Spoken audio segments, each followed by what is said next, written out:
Hello, everybody. Hello again to those who heard me talk before.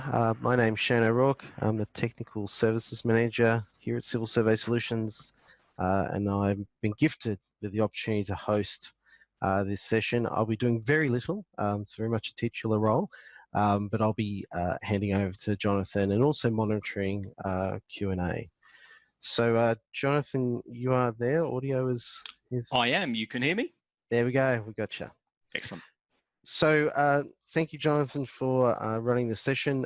Everybody, if you don't know Jonathan, he has been with us for a little over 5 years now. Prior to that, he worked in a whole range of consultancies dealing with lots of civil engineering designs. He's got a wealth of experience.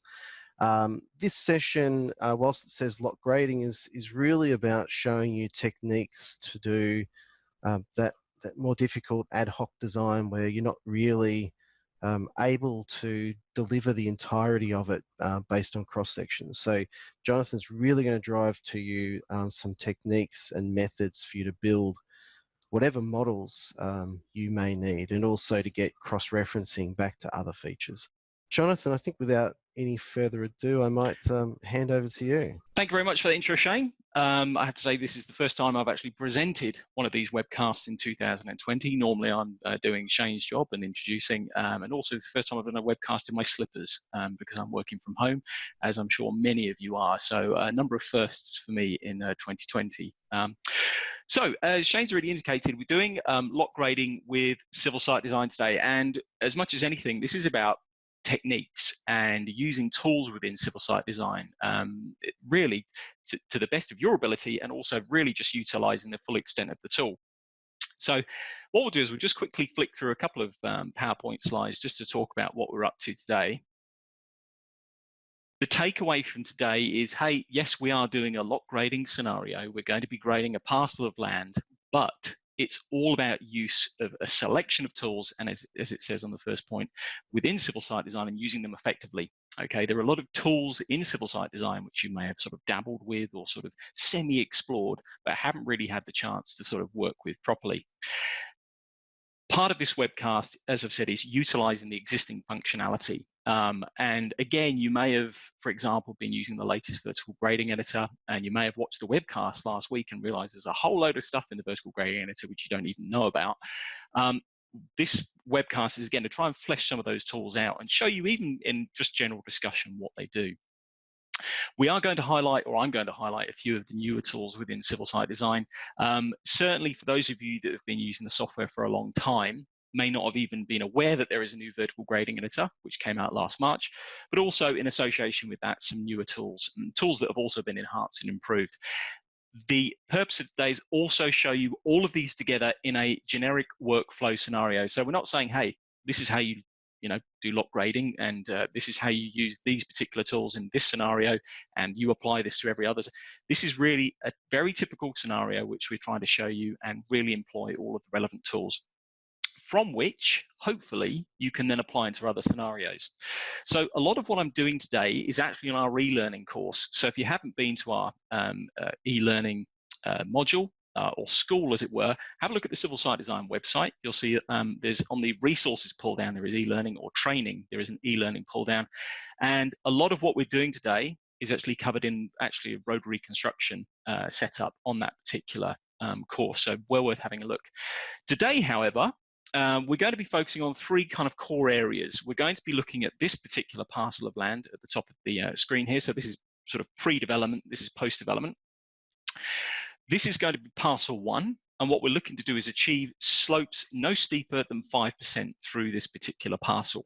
And by doing so, we're going to employ the creation of a retaining wall to manage the elevational changes, which, manually, you could probably do this right now, just working out the elevations yourself.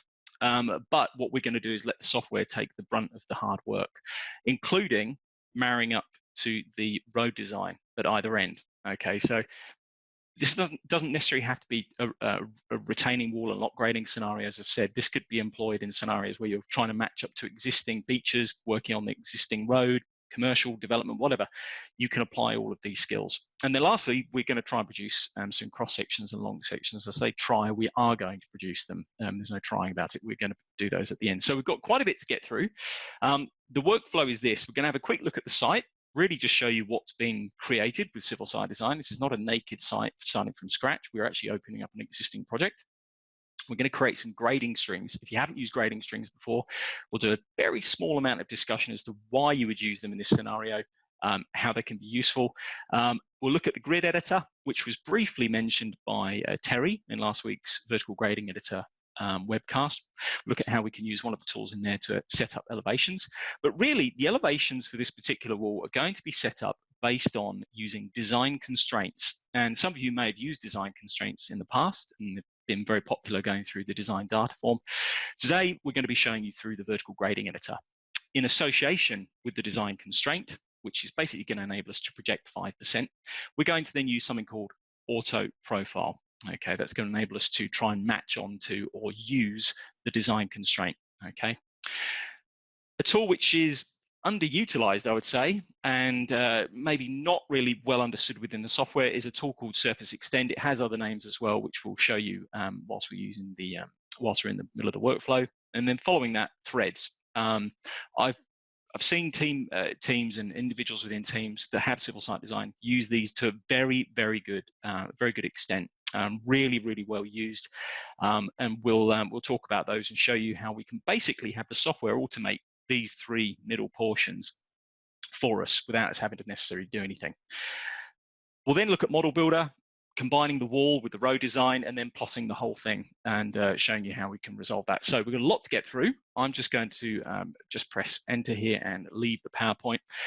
And hopefully you're all now seeing my CAD environment. So I'm going to be using civil site design in AutoCAD today. Now, really, none of what we're doing in respect to this webcast is going to be specifically related to the requirement of needing Civil 3D. Okay, so everything we're doing is purely pretty much all within the Roads tab. Okay, if there is reference to an alternative button, which maybe you don't have in Civil 3D, it's unlikely, but if there is, I will mention it, okay? But we are running the AutoCAD version, and majority of what we're doing is going to be through the Roads tab. Let's just have a quick look at the project. So this is actually the result of the e-learning project. So if you do happen to go on the course, it's called Civil Site Design Fundamentals Metric. We take you through this very long workflow, which exposes you to no end of different tools within the software. And this is a version of the resulting project. So let's have a quick look at Model Viewer. We're having a look at Model Viewer just to get an idea as to what's going on with the project. And this is how things look. So just to give you an idea, in the e-learning course, we get you to create 3 grading strings. In fact, they're the first things you actually create in civil site design after a surface. And those 3 grading strings are here. So you've got a basin, a building pad, and we've actually got a draped string that goes around the edge of the project. We've joined those together with Model Builder. Again, one of the first things that you would do in this course. And then we've used something called paste surfaces, which basically pastes the natural to the design. So we've got this entirely live surface onto which we have created our road design. So you can see here, we've got a lot of reconstruction using constraints and profile strings down here, and we've got a roundabout design at the top. This is all within the course. Really, what we're looking to do is to focus on what's going on in this particular parcel. The idea being that we're going to resolve the grades that are going through here.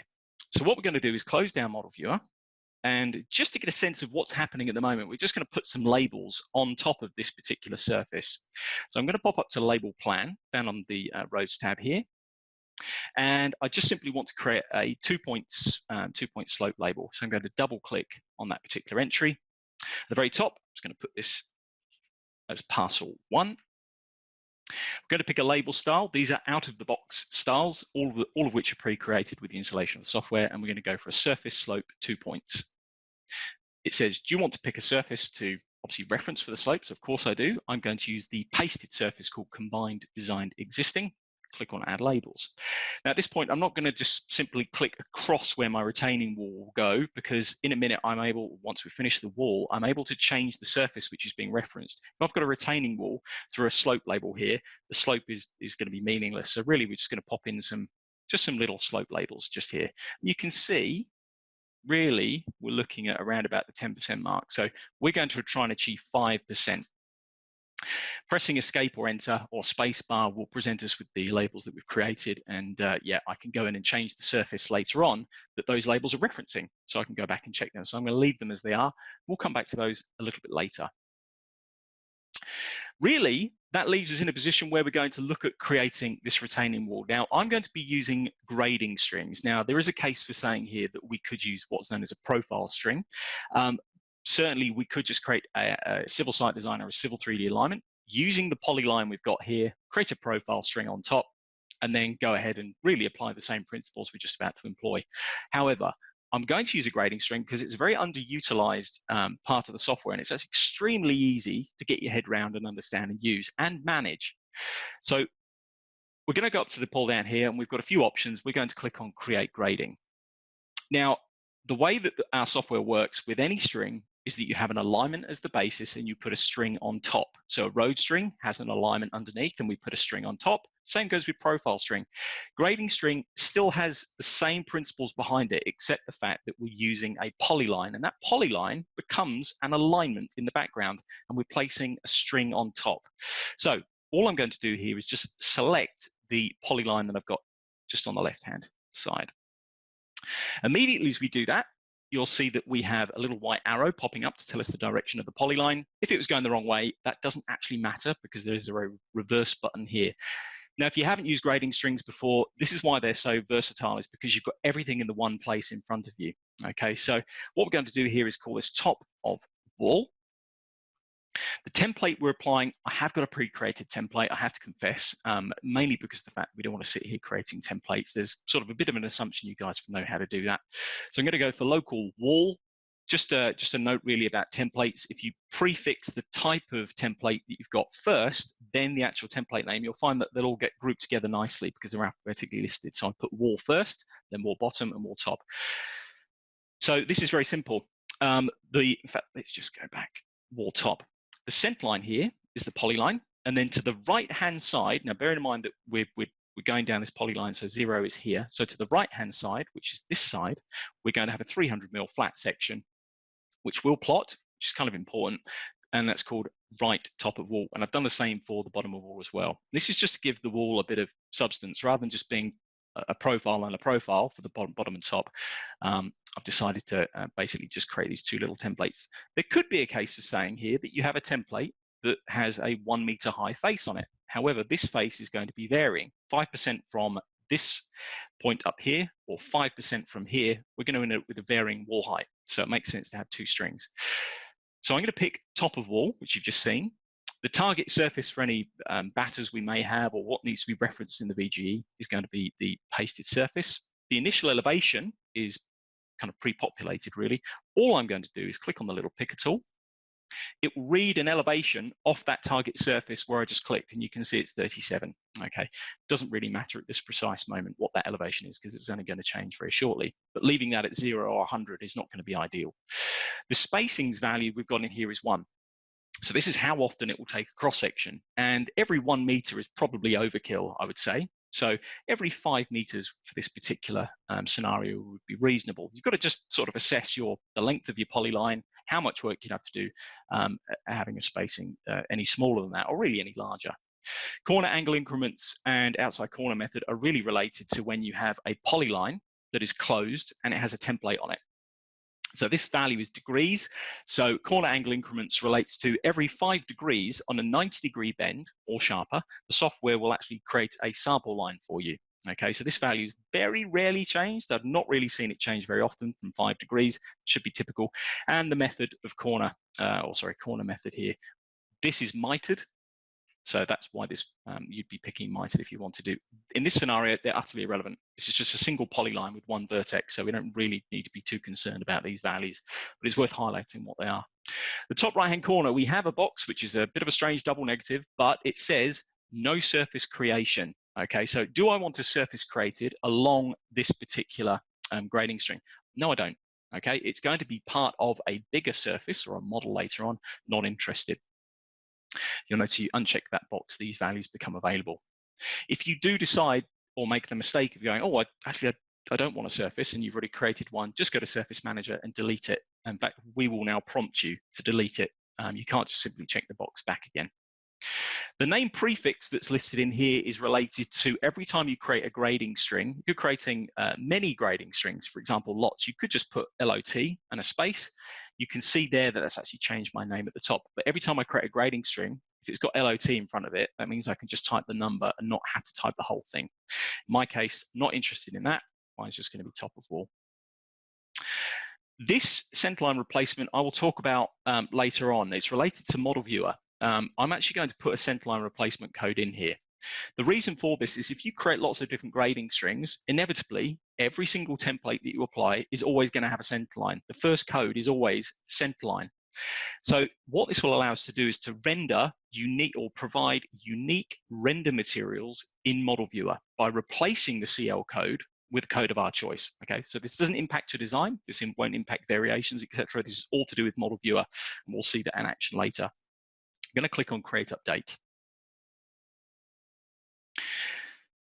Once we've done that, really visually, all you're going to see there is the extra code going in on the screen. Not a lot else.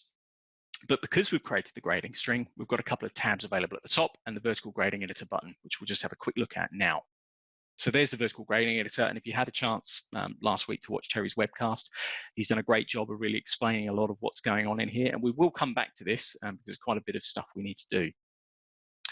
So we have basically said that this wall needs to be 5%, because bearing in mind the falls are going in the direction of these arrows, 5% from the edge of the road. And it's, sorry, the top of the wall elevation, sorry, needs to be minus 5% from the edge of our road design here. Okay, it's a very hypothetical, fairly generic scenario, but this is a good way of showing you how this works. So, a few ways we could do this. Firstly, manually. You know, we could go into the vertical grading tab, add an IP, say, right, I want to add an IP here, please, just using my snaps. And then I manually go away, calculate the distance and the grade and type in the elevation. Okay, that's fine. That's one way of doing it. Second way is this. Down the bottom of the form here, we've got a few tools. I'm just going to delete the IP that I've just created. This one here is sort of the next step up from what we just did, IP by reference. If we click on that button, for sort of individual unique circumstances where you need to calculate an elevation from somewhere else within the project, we can use this particular function. So this says pick point for reference. So from where would we like to calculate the grade? Well, I'd like to calculate it from here, please. So I'm just going to left click. This is a stripped down version of a form called the inquiry tool. Now, hopefully, even though my ribbon is grayed out, you'll see it. It's on the utilities panel. And this allows you to snap or click wherever you want in the drawing, and it will provide you elevations, depths, pipe inverts, etc. about the point where you've just clicked. And then you can actually select the block whilst this is open and grip edit. Now, I can't because I'm in the middle of a command at the moment. You can grip edit the block, move it around, and by doing so, get updated elevations. It's a great way of finding out elevations on your design. What happens is, in this particular scenario, the software highlights in yellow available elevations from my design. Now, I'd like to take the right boundary code elevation at the point where I just clicked, and I'm going to select the yellow cell, which is 40.999. I come down to the bottom, click select, and it now says, where do you want a new elevation on your string? So I'm simply going to just left click using my snap. It says, look, you've come down your grading string 69 meters. I'm going to click OK.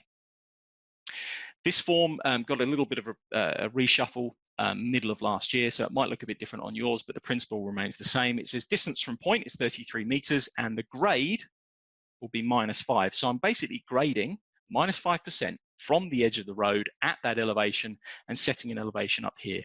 Click OK.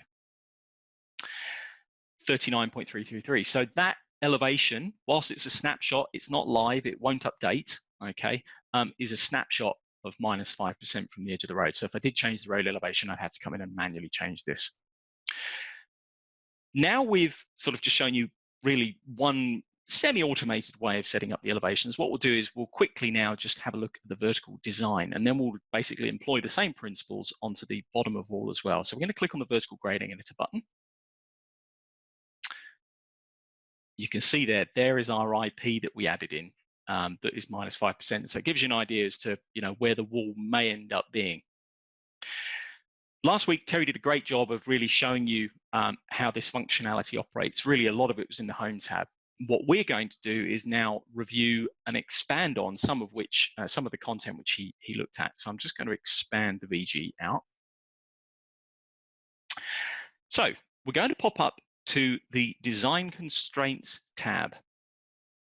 Now, if you've never used Design Constraints before, great, because we're going to introduce you to them using the vertical grading editor. If you have used them before, traditionally, they used to be through this button here, the Design Data Form. There are some videos on YouTube which reference Design Constraints, and it uses it through the Design Data Form. The e-learning that we've got, there's a whole module on Design Constraints, talks you through them using the vertical grading editor.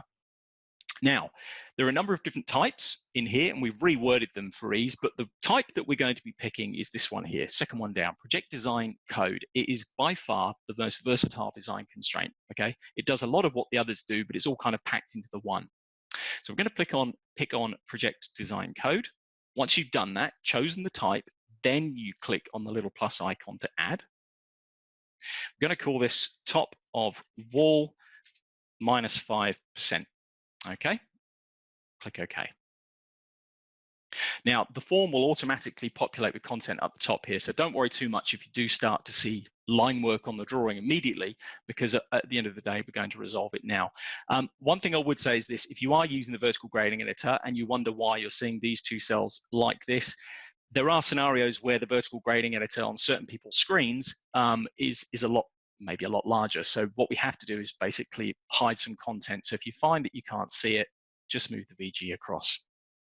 So let's have a think about what we're trying to do here. What we'd like to do is see -5% from the edge of our road projected onto our grading stream profile here. So first of all, the chainage range, yep, that's fine. What string would we like to reference or see? Well, that's, by the way, it is road 1. I don't think I've mentioned the fact that this is road 1 that's going around the front of the lots here. The code that I'd like to use as a reference is the right boundary code. Now that happens to be on the template, RBDY. Okay, so we've got that code. Now, at this point, I could just simply say, right, I'm happy. I just want to see the right boundary code and see how that relates to where my wall is currently positioned. Click Apply. Now, two things. First of all, you'll notice you're not seeing anything, no significant change on screen, and there's two reasons for that. First of all, the Home tab. If we go to the Home tab, you'll see that there is an exaggeration. Now, Terry did a little bit of explanation as to why you might have the exaggeration value being here, and yet you've set a completely different value. So have a look at that webcast. He did a great explanation of some of the stuff that's in here. We're going to set this to 2. Now, immediately, that's helped because it's not quite as severe in respect of exaggeration. But there's another problem. I still can't see the constraint. That's due to this value here. So in the design data form, you do not get this option, but this is what's known as a search offset. So how far from the boundary code should this constraint be projected? And that's set at 20. Now, these lots are over 30 meters long. So there is no way that that constraint is going to reach my profile here.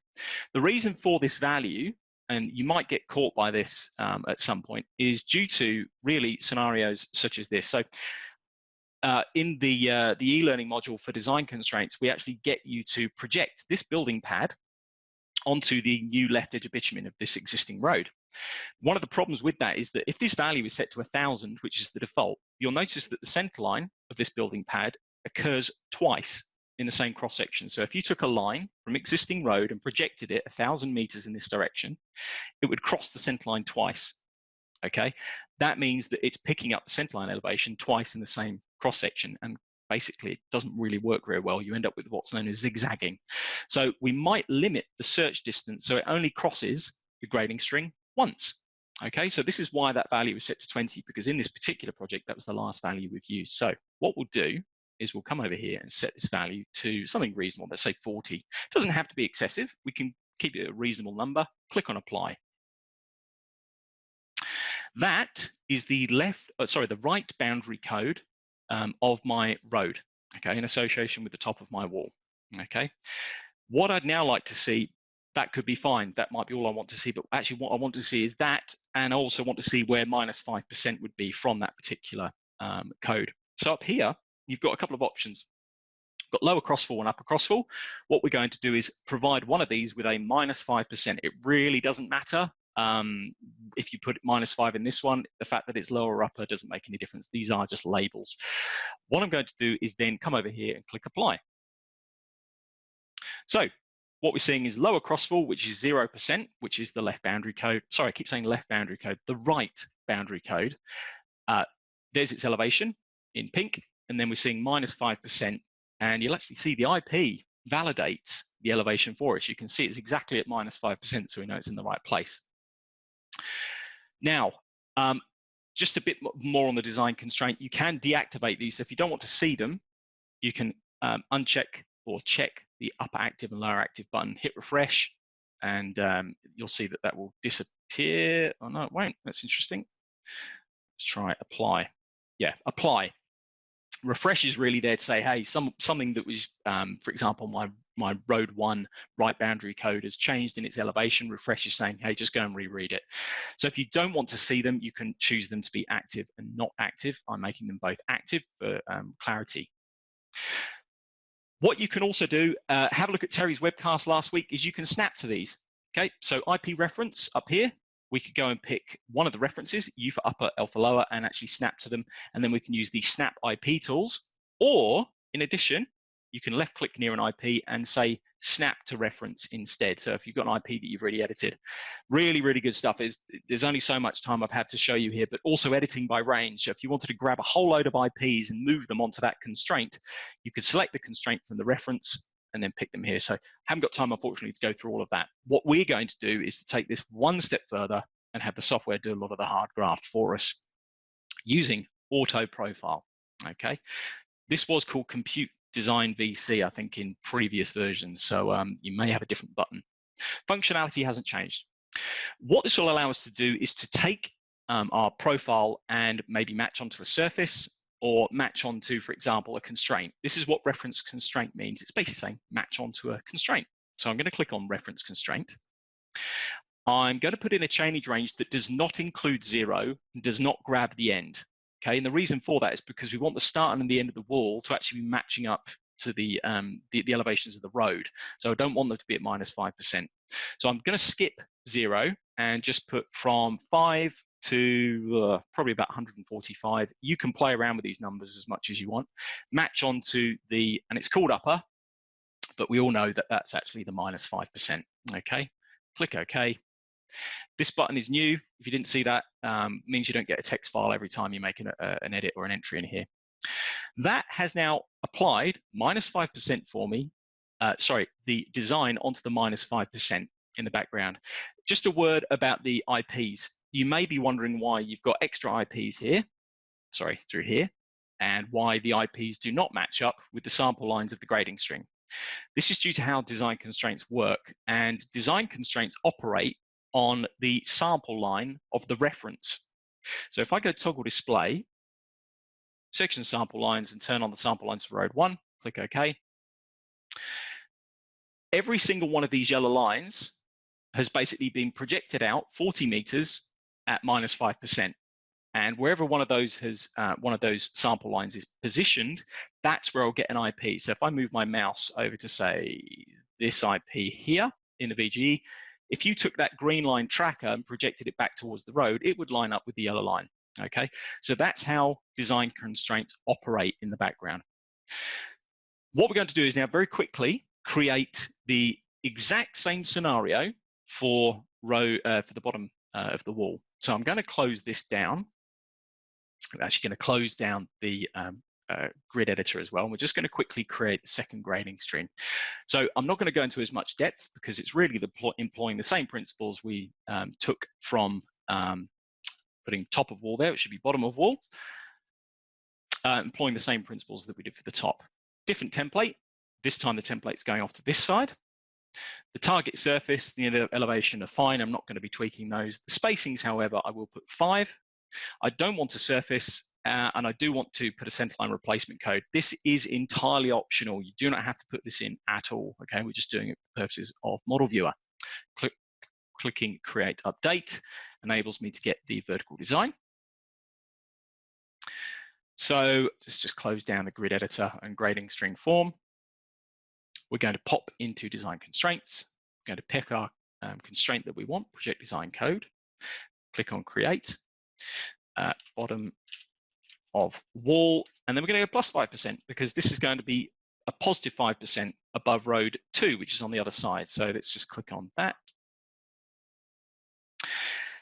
Then we go ahead and populate it as we did before. So this time, let's just zoom out a bit. This is road 2.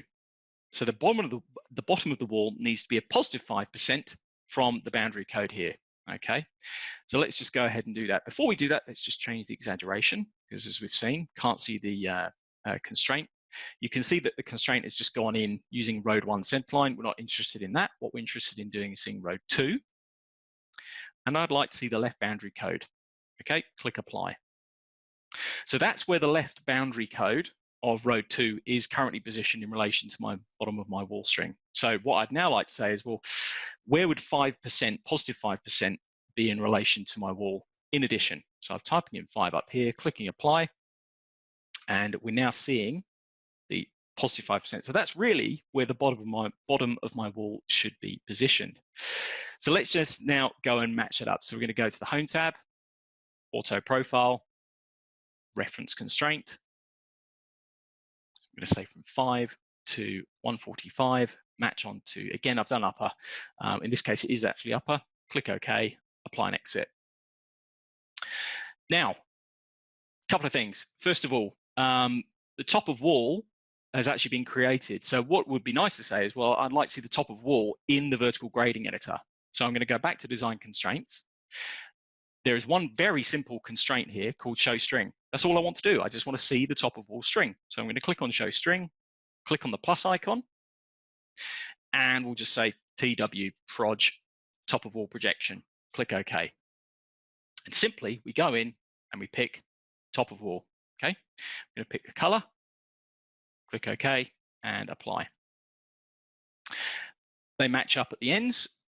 Kind of doesn't really matter too much, but what I'm now seeing is the design of road 2, 5% from that, and the top of wall design. I'm going to do the same with the top of wall as well. So I'm going to ask it to show me the bottom of wall. I'm going to open up the vertical design, pop in a design constraint by picking show string, click on the plus icon, and we'll call this BW proj just for speed. Click OK, and then we're going to ask it to show the bottom of wall, and again, just in red. Okay, just for this is great for context, and apply. So there's the bottom of the wall. So now we've done that, and I appreciate I'm going through this very, very quickly. So Shane, how are we going for pace and time at the moment? Is everything going okay? Looking good, Jonathan. I think the pace is good. Everybody may be in awe. I've had one question so far, but that's excellent. Yeah, it's looking good. Yeah, continue on. Fantastic. I didn't want to spend too much time on the second grading string because really I want to show you how we can start to match things into other surfaces. So at the start of the wall, we've clearly got a road surface here which we could match onto. Okay. However, the problem is going to be at this end where we have no road surface to match onto. So how are we going to manage that without basically widening the road? Well, we're going to look at this in sort of two parts. First of all, we're going to use reference surface in the auto profile for the vertical grading of this particular string. So this is the top of wall, and at present change 0 is connecting or sitting directly on top of row 3. So what we want to happen is for that elevation there to be at the elevation of our road surface. So to do this, we can actually get the software to manage this for us. I'm going to go auto profile. I'm going to click on reference surface. This used to be called match to existing, and obviously, in fact, it still says existing up there, but absolutely fine, because really, this is about matching to any surface you want. I'm going to say from 0 to 1 meter, and the reason for that is because all I want to do is grab that IP, okay? I don't want to capture any other IPs, just want to grab that IP that's at 0. Match to just happens to be total model, could be any surface. Click OK, and apply and exit. Right. We can see that that's changed. We can also see the bottom of wall no longer matches, which means that the bottom of wall also needs a bit of an edit. We're just going to close this down, open up the vertical design for the bottom of wall. So you can see here, the constraint is immediately telling us they don't match anymore. We're going to run auto profile, reference surface, 0 to 1, total model, okay, and apply and exit. Now, there are going to be questions raised, and unfortunately, we just don't have time to resolve this. Questions raised about the transition that we're getting and the tying along the side of these lots, but unfortunately, it's not something we've got time to really go into. But certainly, hopefully, with the principles and techniques we're showing you in this webcast, you'll be able to go away and work some of these things out. Now, the wall matches up at the other end, but we have no idea how it relates to the road design. And we have, as we've seen there, I'm just going to minimize the VGE, no design to connect onto. And this brings us onto something called Surface Extend, which is a very sort of, I'd say, undervalued tool, not necessarily noted as much as it should be. You'll find that the Surface Extend tool, I think on the Civil 3D panel, is sitting on the modeling panel here. If not, it will be on the model builder pull down, and it's called String Tin Extend. Okay, but it's the same tool, but it will be for the Civil 3D users and BricsCAD users, I think, in the same panel. So what this allows us to do, if we click on it, this allows us to create a dummy surface which is live. So what I'm going to ask the software to do is to project the footpath code over to the boundary code and extend that slope and project it out by probably about 1 meter. Now, we're not exactly tying onto the road design by doing this. We are going to be probably a few mil different, but it's so close, it's not really worth, from my professional opinion, not being too concerned about it. The great thing about this is that we're going to be creating this surface live. So if the road design changes, this little dummy surface we're creating will also change. And by doing so, the wall will be able to re-reference the elevations that are closest to the road. So let's show you how this works. First of all, it says, what string would you like to use? So I'm going to use road 1. Allows you to pick it from here if you want.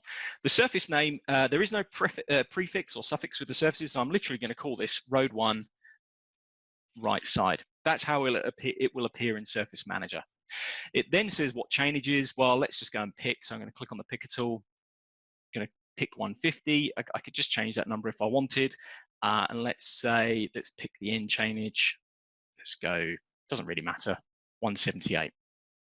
So the next part is asking us, okay, so what 2 codes would you like to basically combine together and project the slope of? So I'm going to take the right footpath outer code. This is the right side of road 1. Right footpath outer code, and connect to the right boundary code, RBDY, which is this white colored line work here. And I want you to project that slope by, and we'll just say 2 meters.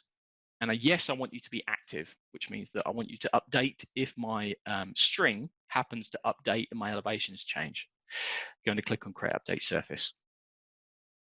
A good example of where you might find this appropriate is if you, for example, you're designing up to the edge of a road, an existing road or some kind of driveway or something along those lines, and you are limited with what information you've been provided, i.e. the surface stops at the boundary and you need something behind. This is a kind of very sort of clever way of just being able to give you that little bit of extra surface to work on top of, whilst there is a very, very slight elevational difference there. Now, just to show you how this looks, I'm going to go to Toggle Display, road 1 right side, click OK. Now I'm hearing someone's microphone, so is there a question on its way, Shane? Jonathan, I thought I just might add to this. Those that are really sneaky could insert a very narrow code outside of the footpath or the building line, and you can vary the crossfall of that code. So Jonathan was showing an example of 5% grading for the lots. If you added a code off the edge of road 1 and you varied that crossfall and extended that all the way up through the lots, you could actually have variable crossfall driven by you through the lots. So yeah, you can get quite creative with it and add an extra code. It only needs to be 2 millimeters wide, but you could then flex the crossfall on that, and that gets extended out.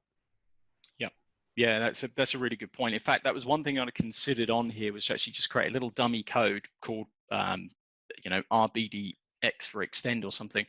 If you say no, it won't even come out on your cross sections. So it's by and large 2 mil, you won't even see it, and you could basically project between this code to that code and have the same principle applied. Thanks, Shane. So now we have a surface. Okay, if road 1 changes, this surface updates. So what I want to do is actually tie the end of this retaining wall, the bottom and the top, back onto this particular surface here. So I'm going to open up the vertical design, and we're going to go back to auto profile, and we're going to go reference surface, and I'm going to say, trying to avoid the last chainage here, I just want to grab the very end. So I'm going to say 150.1, which is going to avoid putting an IP here. Match on and to 1000, match onto road 1 right side. Okay, that apply and exit. So that's where road 1 is. Okay, that's where the right boundary code would be positioned. So there's obviously the bottom of wall needs to have the same adjustment. Open vertical design, bottom of wall. What we'll do is the same process, auto profile, reference surface, 150.1 to the end, match onto road 1 right side. Okay, and apply and exit.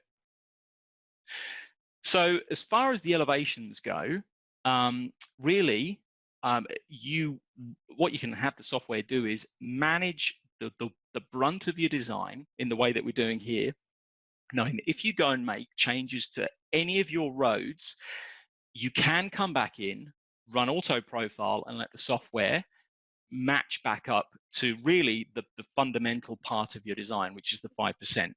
Okay, I'm not in any way saying, look, this is a final design. We can go and plot this. This is what you want. Okay, because you may decide that certain IPs are not relevant. You need to go in and refine it. But when you're at that stage where the design is, the road's design is pretty much fixed, you can have this retaining wall kicking around, as we're just about to show you. Go in and change your road design, make changes, get the software to really do the hard work for you, get it to pretty much sort of that 90%, and then you go in and finish it off.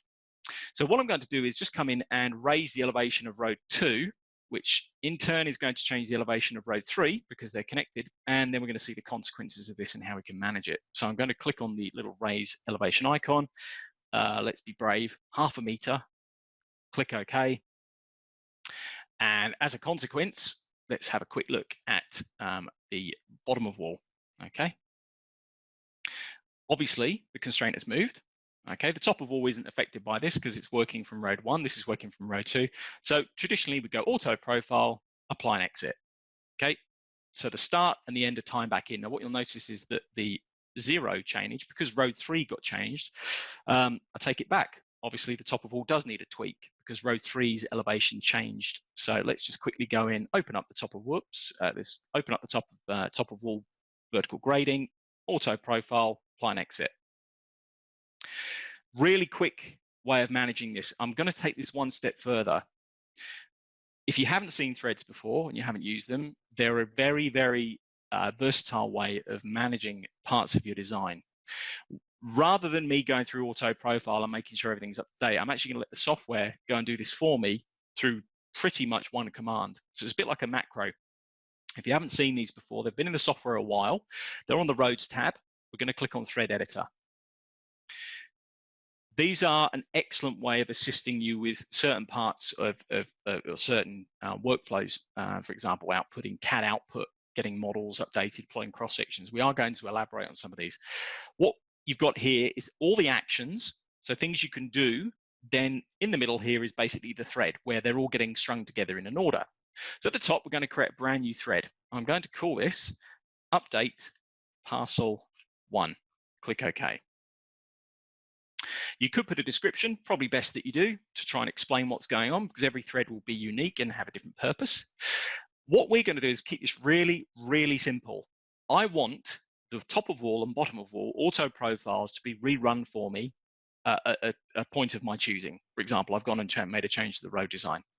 So all I'm going to do here is click on the action called compute vertical geometry. And if you have a look down the bottom, it tells you what it does. It basically says, hey, I'm going to go ahead and just rerun your auto profiles for you without you opening up the vertical design. I'm going to click on add action, scroll all the way down to the bottom, and there are 2 grading strings. Okay, so I don't even have to do two different threads. It's one thread, one action, add action. So let's just show you how this works. What we might do is just go back to the vertical design of road 2 and drop that back down, -0.5, click OK. Obviously, we know the consequences of the you know, happen with the wall here. Let's just open the wall up. Yep, needs to be changed. Okay, consequences at the start as well. So let's just close it down, click on compute thread. Now, that was so quick, I think it flashed up and nothing, you probably didn't see anything, but basically there was a green bar that appeared for about a millisecond. If I open up the vertical design for the bottom of wall again, there you go. Okay, so basically the software's within literally that millisecond gone in and done all that work for you. So very good example of how a thread can be employed. And I'm going to extend this to basically update my model builder model, then replot my cross sections and long sections of my wall. So there's a lot of stuff we can do in here. So I'm going to leave this just sort of open to one side for the time being. So I want to create a surface which combines the top of wall, the bottom of wall, and my roads. And then I want to be able to plot cross sections along my wall which incorporate the lots and maybe the edge of the road, and also plot a long section along the wall which shows the bottom of wall. So to do this, I'm going to have them combined together. I'm going to use Model Builder. Okay, so we're going to go up to the modeling pull down, click on Model Builder. Now again, if you get a chance, one of the first things we do after creating grading strings in the e-learning course is that we tell you all about creating models and how you can create them simply. So I won't go into a huge amount of depth, but creating a model will simply take the strings in their raw state. So none of this wonderful trimming that TotalModel gives you. It will take all of the strings in their raw state and provide them back to you. Okay, and you can go away and edit them. Now it says there, no automatic trimming of is applied to network strings. So that basically means that the curve returns, cul-de-sacs, everything, you'd basically be manually going through and trimming them up. This one here is saying, hey, we're going to give you a model, which is TotalModel with all its trimming, everything being tidied up, and then you can go and add things to it. And that's the one I want. I'm going to call this roads and parcel, and then click OK. Now immediately, because I chose the option which included TotalModel, it's highlighted. So I'm going to go to the include, exclude, and you can see everything related to the road design is actually already checked, which is what I want. What I want to do is to add my add my wall, top of wall, bottom of wall, and just for ease here, folks, and for clarity, I'm actually going to add in a boundary, the GR development boundary, just to give us a cutoff point here for the design. Going to click on build. No, for those of you that have used Model Builder, you'll be familiar with the fact that it's just grabbing all of the strings and all of the codes and simply just joining them together. So we're going to tidy this up, not really to focus on the Model Builder aspect as such, but more just to give us a bit of clarity within the project.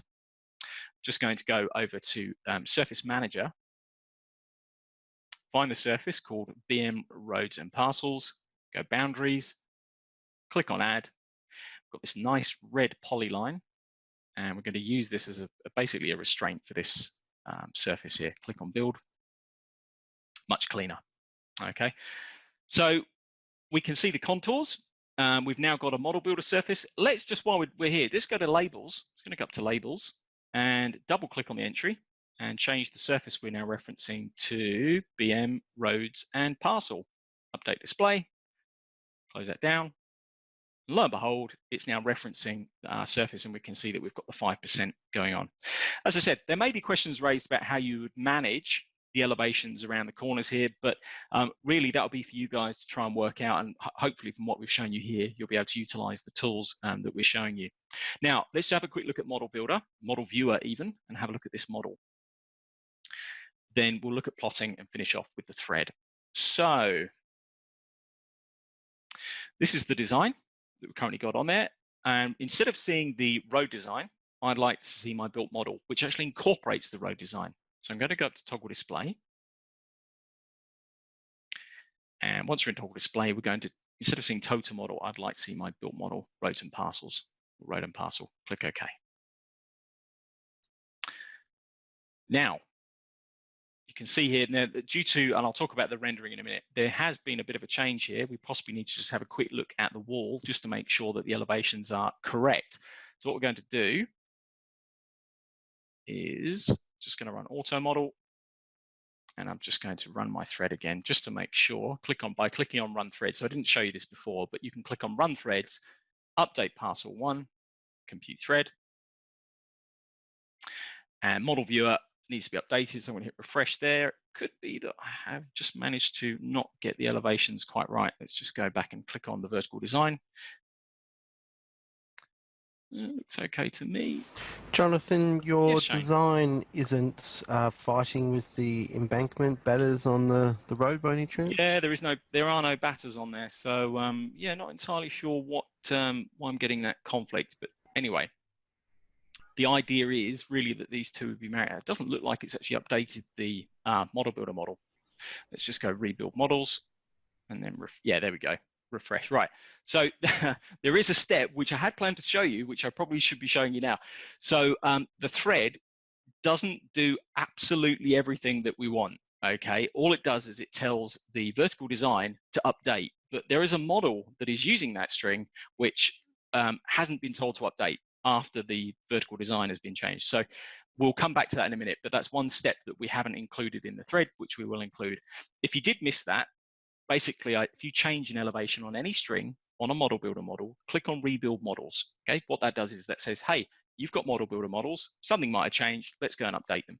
And that's basically what was needed here. So you can see the elevations of that wall going in there. The reason why I was talking about that code earlier in model viewer in the grading string is due to the fact that when you right click on a grading string, on a triangle with rendering on it, the codes that are applied, if this was two grading strings, just simply, and we hadn't changed the codes, what you'd actually be seeing here is the centerline code here and the centerline code here. So at the top, you'd be seeing CL, CL, CL. And again, if you haven't looked at model viewer at all, then don't worry about this too much. But the idea is that by replacing CL, CL, CL, which inevitably is going to be something along the lines of pavement, you can replace it with your own codes, which is why we've now got BW, TW, TW, and I can basically uniquely render my wall in the way that it's been done here. Now, really, the last couple of things before we polish off, because I'm bingo for time, is being able to plot this, okay?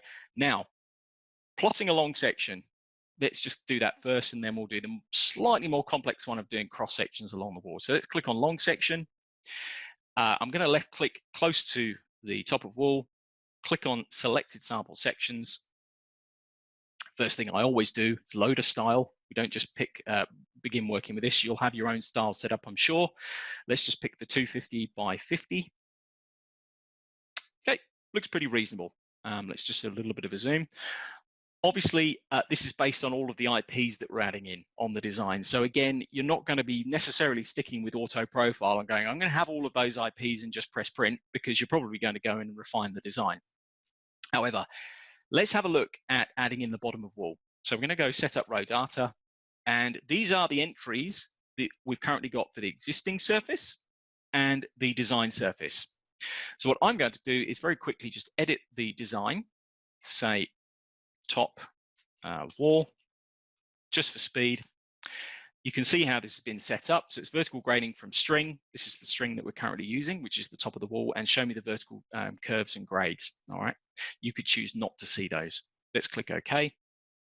What we'll do is then add the bottom of wall in the same manner. So I'm going to go vertical grading. Vertical grading from string will be bottom of wall. Show VCs and grades. Yep, that's fine. I'm happy with that. Show me the design string elevations, and we'll call this bottom of wall. And then click OK. And then apply and exit and update display. Oh, great. So this, unfortunately, is due to the fact that in one of these entries, I've possibly picked the wrong thing, but I'm struggling to see why. Have a look at the previous entry, Jonathan, the one above. The one above. Yeah, okay. Yeah. The one above. I think you may have not picked the string. Yeah, because there's no string there. You're absolutely right. Oh, okay. Let's just click on that. String not found. There we go. So my mistake really was to not give it a string, which really is what I should have done, was to actually tell it it's top of wall. And with that, it's obviously gone, well, you haven't got a string. Why are you trying to produce a string on screen? So there's the long section, which we can go in and begin to tweak the values of. That was just a quick example of how we can produce the long section of the wall, obviously subject to the design that you may do on it. I'm going to click on plot to layout. There's a slight little bit more of complexity in relation to cross sections. What we're going to do is produce cross sections along the top of the wall, and we want to see really the edge of the road on either side. So what we're going to do is click on cross section plots, use top of all again, selected sample sections, which is really how often you want to cross section. And I'm just going to type a cheeky little command called CSDLAY, which basically sets the colors up of the layers for us with a little list routine in the background, which is quite smart. But if you've got your own styles, that's absolutely great.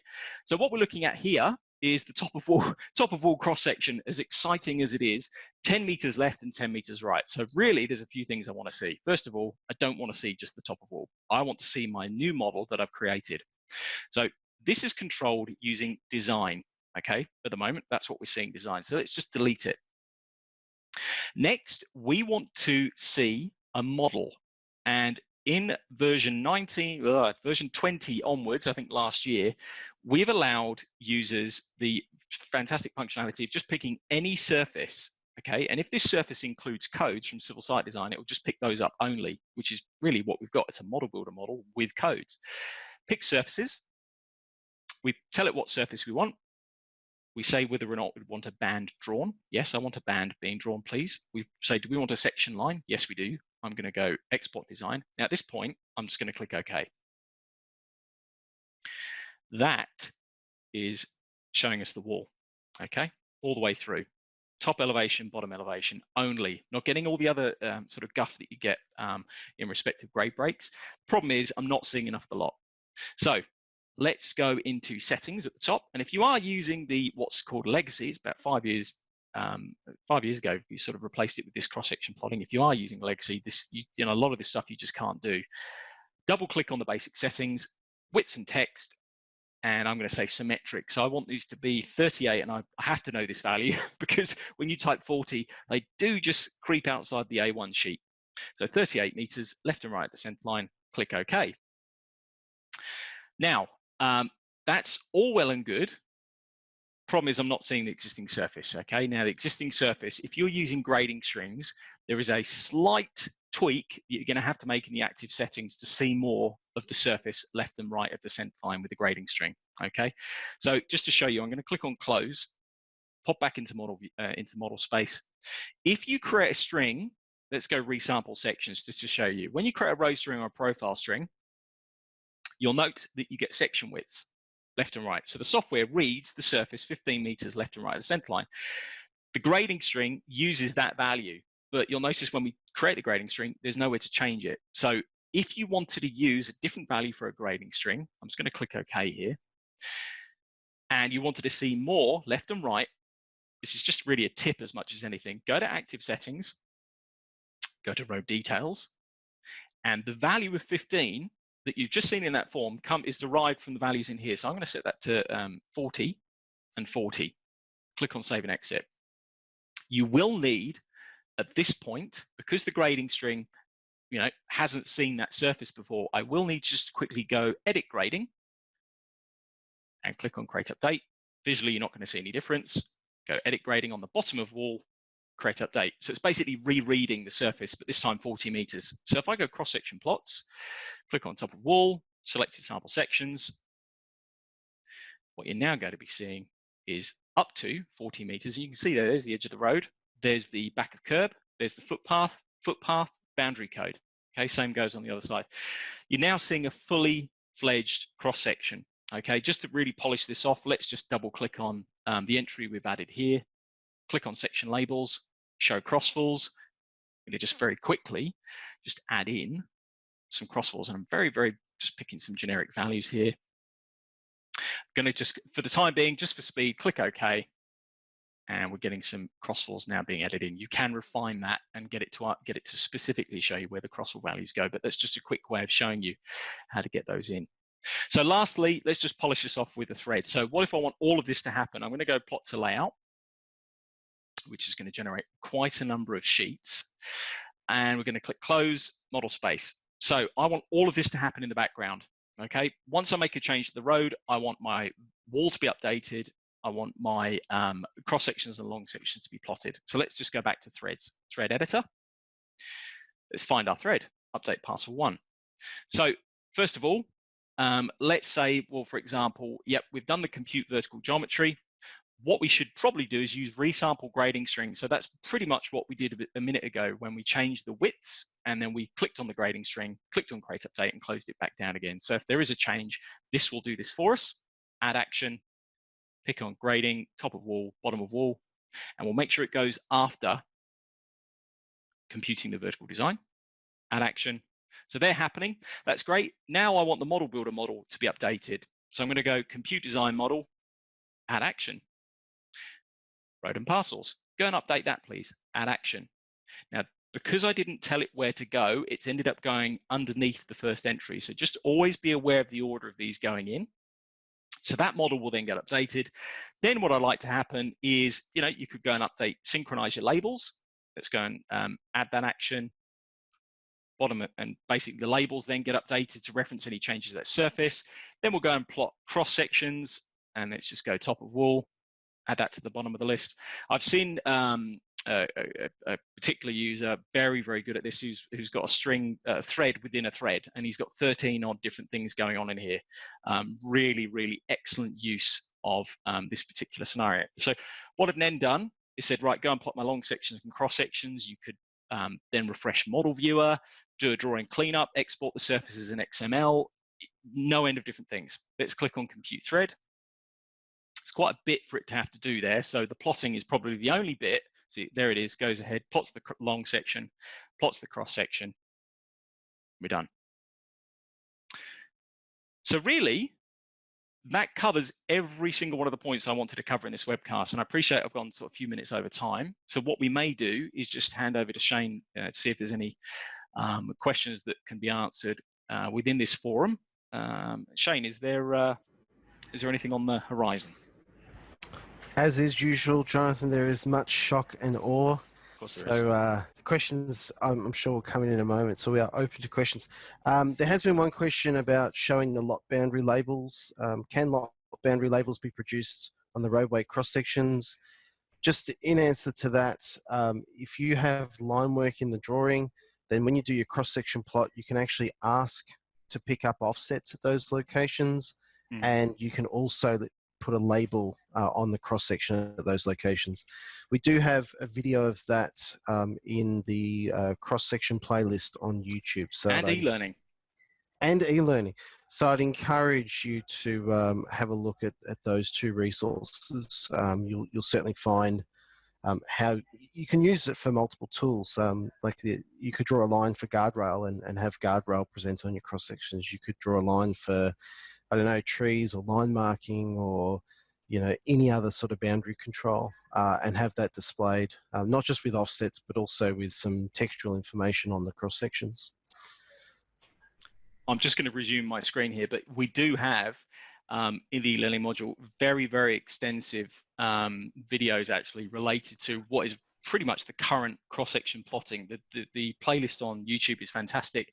This is actually a workflow where we get you to add in the boundaries, etc. So even if you go to the course here and just look at cross-section plots or long-section plots, a lot of stuff is exposed within this particular these two particular modules. Yeah.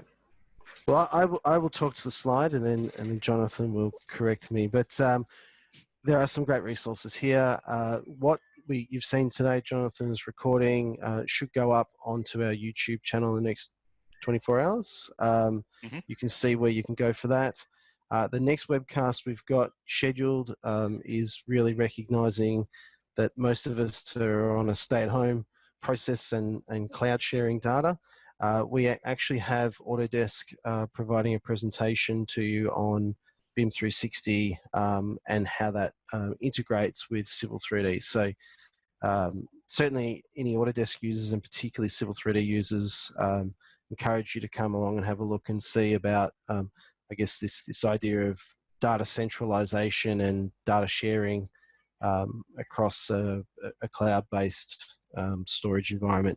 So this is your opportunity to have revision control, approvals, selected sharing, all sorts of things. So if you are sitting at home not doing anything, 7th of May, that could be a very good session to sit in and look at. We're always up for feedback, so let us know what you think, and there's a resource there for you to have a look at Webcast. Jonathan, did I cover everything? Yeah, thank you. That's been fantastic. Well, look, thank you, everybody. I think we'll stop the session there, but been great having your attendance, and hopefully you all got something out of this. And thank you again, Jonathan. Fantastic presentation. Pleasure. Thanks, everyone. Take care.